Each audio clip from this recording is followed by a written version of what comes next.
Witam wszystkich, jestem Tadek, improstrefa.pl, jest ze mną Ohana. Hi guys! Hello. Cześć, cześć. So tell us, what is actually Ohana? I am Ohana. Now, Ohana means family in Hawaiian. So it's a nice European collective of people that come together 3 times a year and we talk about improv. And do improv. Yeah. Not only talk. And conceptual as improv. Yes. So, as you mentioned, you're from all across Europe. Is it hard to have workshops 3 times a year? I think it's not exactly like a workshops, but more than meetings, and that we have we can kind of have some kind of workshops together. Like we work on stuff like this, and we have like a theoretical also meetings. But we have like 40-45 people in the whole group, and so we have like a rotation. Someone is 1 to 2 times per year. Someone is 3 times. So the group changes a little. It's kind of like a platform of exchange of knowledge. So we just share, compare experience, take advantage of each other's experience and help each other because we all do the same thing that is improv in our countries and we all face the same issues and ask ourselves the same questions. So we help each other just improving the community and making this world smaller. And it's not that hard because you asked, is it difficult? Not really. Well, first of all, we know the dates for the whole year ahead because we are busy people.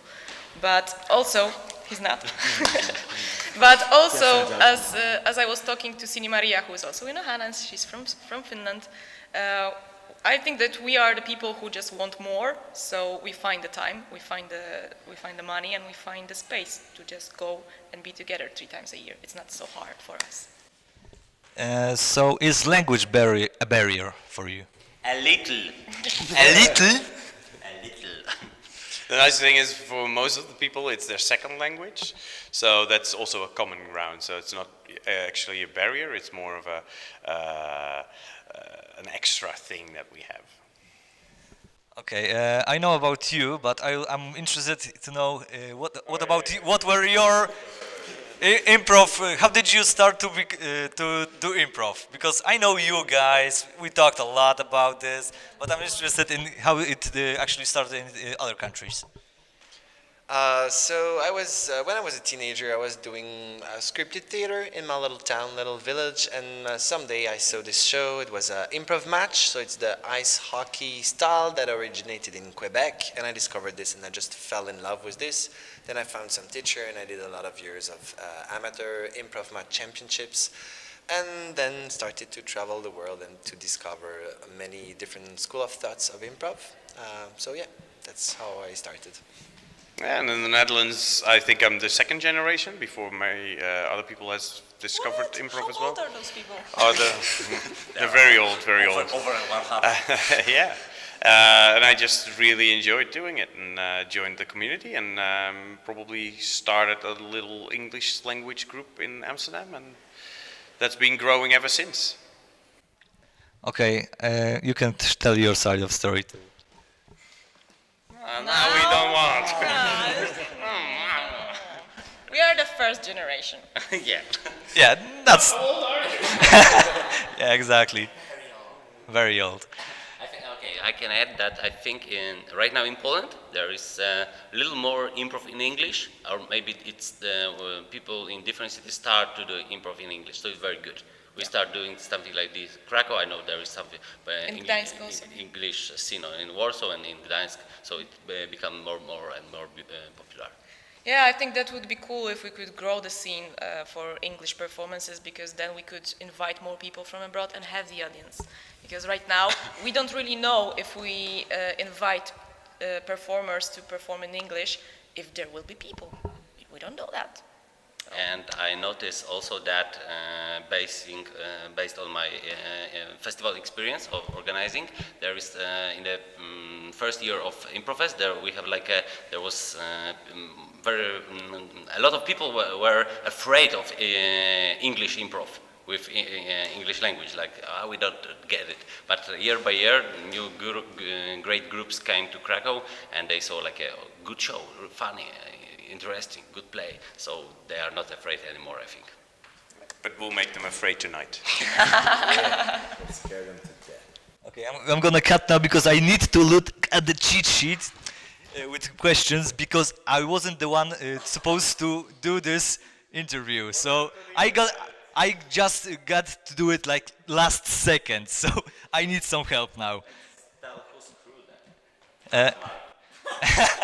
Yeah. No, he was making a wonderful noise during the theater sports, and he lost his voice. Okay, so which was... I can pick one for you. Okay, just pick one. Okay. Ulubiona młoda grupa? Favorite young group. What? I wasn't also the one writing these questions. So What's your favorite young group? It's a tricky one because I know some of them and I cannot pick one that is my favorite because But you must have a favorite. Now we want to know. Oh, every mother has her favorite child. maybe I will ask Johan and Flav. What did you, because you are not for the first time, also in Poland, maybe, what did you find in Poland, what was inspiring for you in Poland, on Polish groups or on Polish shows? Did you find something like this, or do you remember something, oh, this was really cool, really interesting, or specific. or specific? What strikes me the most, it's my first time in Poland. I almost spent 1 month last year here, and I get so much hospitality. Like, it's really a true thing. It's not just a cliche about Poland, and it keeps on going and going when they know me by heart. But like, this is really a great thing. So I really appreciate the generosity of the people, and also the generosity and the striving for more knowledge and for more improv. This is really inspiring because in the older improv countries, we are kind of self-satisfied, and sometimes staying close to our communities. When I really have the feelings in Poland, people are like, we want more, we want more, we want more. Oh, this, and this is really inspiring and exciting to me. For me, inspiring is when I see Gosha, and she comes to places, and she has like a book with her that she writes stuff in, and she's constantly writing stuff.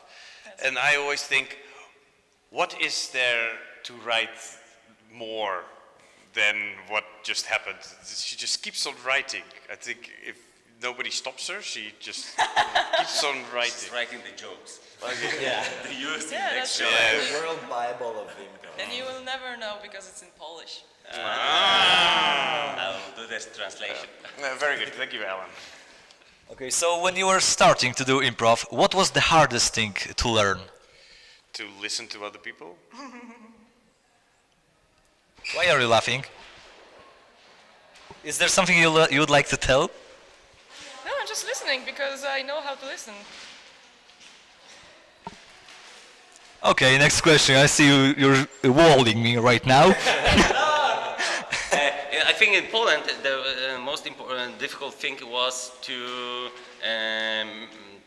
because we didn't know anything about the improv, so we were like blind people. That was difficult. That was quite difficult. So we made a show and this worked, this didn't. So okay, how, why? So we're asking many questions to ourselves, and then we have like after years we discovered that there is like an improv around Poland in different countries, and there are a lot of teachers and books and stuff like this. So right now it's much easier to learn improv than it was like 8-10 years ago in Poland. Exactly, and right now I'm really grateful that we had the time to make all the mistakes and learn by ourselves and discover all the things that they were already there, but we didn't know that. Because I think that we just feel them and we just discovered them, and it's something more deeper than when just some great teacher tells you to do so. Because you learn by your mistakes, on your mistakes, after your mistakes, whatever. And there was something. Okay, I'll give you time to think about it. And actually, it will be the last question. So yes, finally! But it's gonna be a fine one. What is the recipe for a show that is not only funny, but also that grinds into your brain forever? Truth and honesty. Yep. Freedom. A lot of jokes. Okay, I see they didn't have any problem with this one, so thank you for the interview. Thank you.